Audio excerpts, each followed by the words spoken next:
बचत करने के लिए मेरे अंदर एक लालच आया कि डॉक्टर साहब की खरीदारी हम ही करते थे, पूरा पैसा मिल जाता था महीने का 3 से 4 हज़ार महीने का लगभग उनके घर का खर्च होता था, हम ही ले जाके पहुंचाते थे। तो हमें जो बताया व्यक्ति वो ये बात बताया कि चंदौली में जो दुकान खुली है उससे खरीदारी करेंगे तो 20% चेक बन के वापिस आएगा। और यह बात मेरे को लगा कि महीने का 500-700 रुपये महीना बच जाएगा और उससे मेरे सपने पूरे हो जाएंगे। पैंट खरीदूंगा, जूता खरीदूंगा, अपने उम्र के लड़कों को फैशन करते हुए देखता था तो लगता था कि मेरा भी यहाँ सपना पूरा हो जाएगा। इस लालच में साथियों में ज्वाइन कर लिया और वो छोटा सा डिसीजन मेरे जिंदगी को बदलना चालू कर दिया।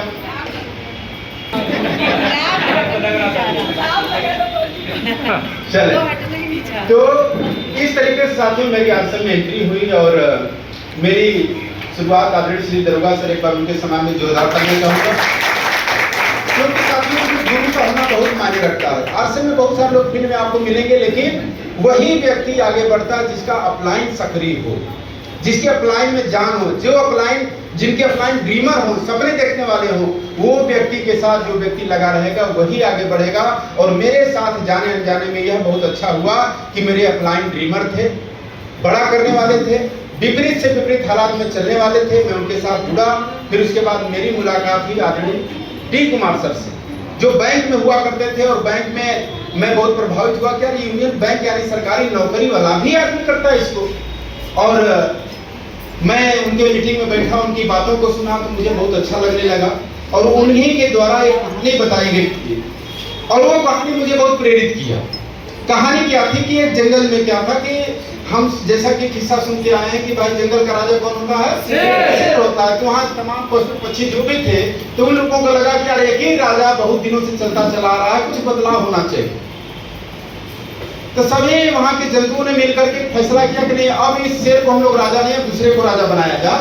तो सभी लोगों का डिसीजन यही आया कि इस बार हम लोग बंदर को राजा बना दिया जाए। तो सबकी सहमति से बंदर को राजा बना दिया गया और बंदर भी एकदम राजशाही जिंदगी जीने लगा। उसको लोग राजा महाराजा बोलते थे, बड़ी खुश होता था। और एक दिन हुआ क्या कि एक बकरी जो है उस बंदर यानी महाराज के यहाँ भागे भागे आई। महाराज महाराज अनर्थ हो गया, महाराज बचा लीजिए, महाराज महाराज बचा लीजिए। तो बंदर बोला क्या हुआ? कह रहे वो शेर मेरे बच्चे को जबड़ों में पकड़ा हुआ है, चलिए छुड़ाइए उसको। बंदर कहा ठीक है चलता हूँ। और बकरी के साथ पीछे पीछे बंदर भी गया और देखा कि वहां पे शेर जो है अपने पंजों में बकरी के बच्चे को पकड़ा हुआ। और बकरी कह रही महाराज नहीं है मेरा बच्चा, बचा लीजिए इससे। कहा रुको थोड़ी देर सब्र करो। अब बंदर क्या किया कि तुरंत इस डाल से उस डाल, उस डाल से उस डाल लगा गुलाटी मारने, इधर से उधर धमाल चौकड़ी मंचाने लगा। तो बकरी बोले महाराज बचाइए, नहीं मर जाएगी मेरी बच्ची। क्या एक चीज बताओ कि मेरे प्रयास में कोई कमी है? देखो मैं प्रयास कर रहा हूं, नहीं कर रहा हूं, मैं प्रयास कर रहा हूं।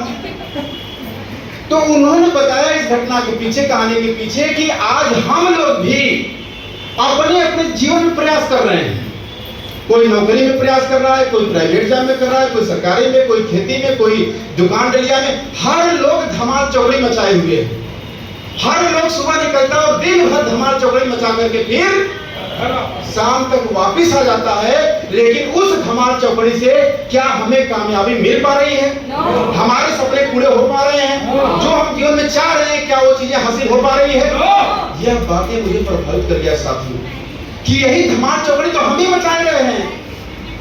सुबह घर से निकलते हैं, शाम तक काम करते हैं, मिलते हैं, जुलते हैं, आ जाते हैं, इससे तो रोजी रोटी चल रही है। और 90-95% लोग इसी स्थिति हालात से गुजर रहे हैं। भाई साहब धमाल चौकड़ी तो मचा लेंगे लेकिन उससे सपने पूरे होने वाले नहीं है। तो सपने पूरे करने के लिए साथियों हमें एक अलग रास्ता चाहिए।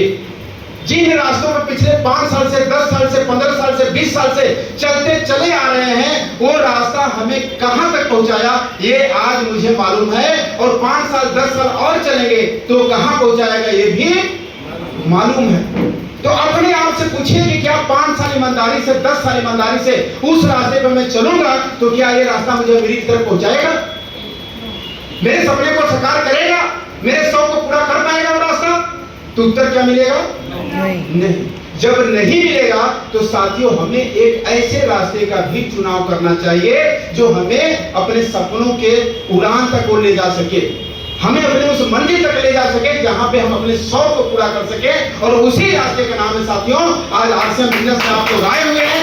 आज सभी लोगों का तहे दिल से स्वागत है आज के इस अभियान में, इस सेमिनार में। और यहाँ पे दिनेश सर, पूजा सर, मंथली